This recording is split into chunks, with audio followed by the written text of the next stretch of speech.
One take, one take. This is NBA one take. Feature Joe Street, Pretty Boy Like this is NBA one take for your head. NBA one take for your brain.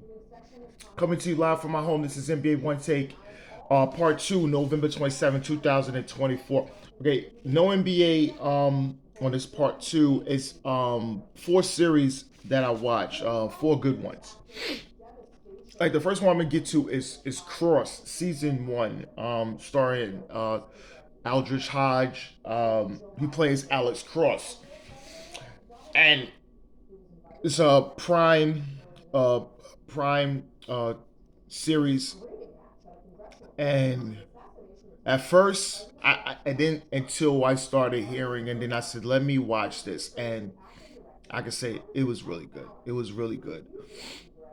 So just a real thing, he plays Alex Cross. He's looking for a serial killer. If you know there's some of the movies that have done, Kiss the Girls, Along Came the Spider, and there was also Alex Cross with uh what's my man's name? He slips my mind. Medea, Tyler Perry, which is uh, but okay, but this one, Alex Hodge does a real good job. He does a really, really good job. He's a detective. He's looking for a serial killer. Just getting just a little thing that the serial killer is somewhat of a copycat of other serial killers, and this just takes you on a ride. But also, there's a there's another twist. So as you're looking for something, but then there's a killer stalking him and his family as well. So you got two things that's going on that pulls him in so many different directions, and he's there with his best friend John. I think John, Big John, and he goes along with the ride. There's various things. It's politics and police corruption. It's a lot. It's a lot going on, and every single episode puts you on a ride. Gets in his personal life, um, as well. Very, very, very personal life is something, especially the first episode when you see it. You see how really personal it gets. It's a really good series. I know it's gonna be a season two. It's really, really good. I'm telling you. Now, oh, the second series, uh, Penguin. Man, I'm gonna tell you, Colin Farrell as the Penguin should be nominated for an Emmy.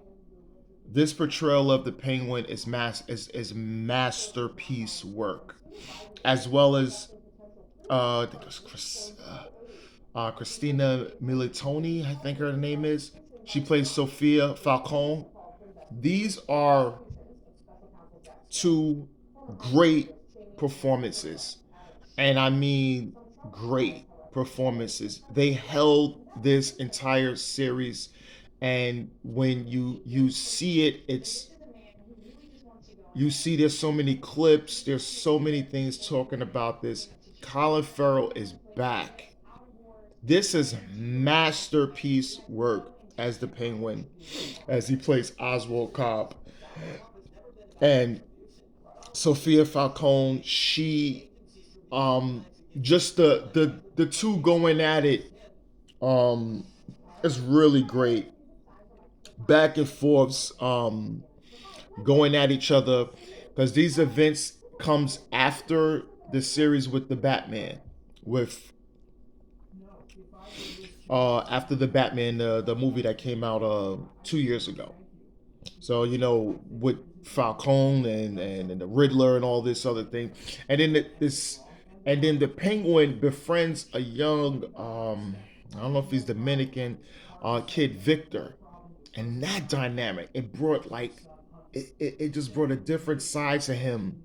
As he's a villain, but he's coming up in the dirt and bringing the young boy along. You know, toughen him up and just like a brother, like a little son, and just it's so much going on. But Sophia Falcone and the Penguin. those two characters, especially those two, have to be the portrayals of those two characters. This is masterpiece work. I know there's gonna be a season two. The Batman will the next movie. I think the Penguin will have somewhat of a cameo, but not a big role in that. I think they're going to be doing something with the Joker or someone else in that next one. And then you even hearing that the guy that played the Joker that had the little scene that he's gonna have his own series. So we don't really know the main villain of the Batman as yet, but we know that the Penguin is supposed to have some kind of cameo in it, but he won't be the main villain. But there will be a season two to this as well, and there's a little twist at the end of season one of this that's quite revealing and lets you know a lot about what may be going on going forward. All right, from season three, this is just a great horror series. And Rotten Tomatoes and everyone. This is just great. And this season, Boyd is crazy as ever going through it, but I think he is he's toned down a little bit. I think season two, it was just he was all over the place, and this season he kind of toned down, got a little more order, but things are still crazy. And and then Tabitha, she's back after she was woke up. She woke up in mainly the real world, and her quest to come back. She did be able to come back, but then she brought somebody else, Victor's father, who hasn't seen him since he was a little boy. So you got that kind of story as well. Um, you know, he's he meets his father, so that's a big thing too. And then Fatima and Ellis, when we talk about that, they're married, but Fatima is pregnant, and there's big things with her being pregnant. Um, that's going to be somewhat revealing, especially in the finale. You got that, and you got new people coming in, off an ambulance, and it's a lot going on, and just anytime there's always new people, you just new people don't know what's going on that they're trapped in this town, and it's like yeah, and they ran out of food too, and they had to go somewhere else. So there's a lot going on. The season finale is very revealing because coming up to a season four, so you got that. That's really that's but From is really good.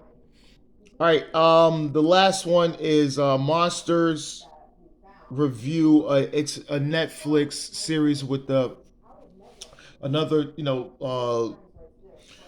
high profile killers. I think they will be taking that over, and this one is Kyle and Erik Menendez. So if you know about the killing back in 1989, where they killed their parents after they said that the parents was allegedly going to kill them, and they killed them first, and then you say they was abused by the father. So Netflix, uh, did that with them. There has been various Kyle and Erik Menendez shows, a lot of Lifetime and a lot of different things. There's a lot of documentaries out on them. Um, like I said, this one is Netflix, so it's a little more dramification, uh, and also, but you see how a lot that the change in character, especially with Kyle, he's crazy, and then Erik at the end, you see more, uh, scared. And then he becomes humble, but then you see a vicious side of him towards the end, and that's really telling. Which in other series you don't see that. Um, but and then like in real life, this series comes out, it finished, Now they're talking about possibly getting their families possibly releasing them. So that's crazy. So there's some OJ stuff in there. We all know. You got people still to this day feel that if OJ's verdict uh, was a deciding factor in them um, being found guilty for the murders. And so you hear that a lot. And so you got that, but it's a good series. It's not it's good. It's a little over the top. They were doing some real stupid things and things like that. So you see it, but like I said, it's Netflix, and it's really good. It's really good. Not good as Jeffrey Dahmer, but this one is really good. It's good. It's good. But this is NBA One Takes Pretty Boy Laker, and I am out.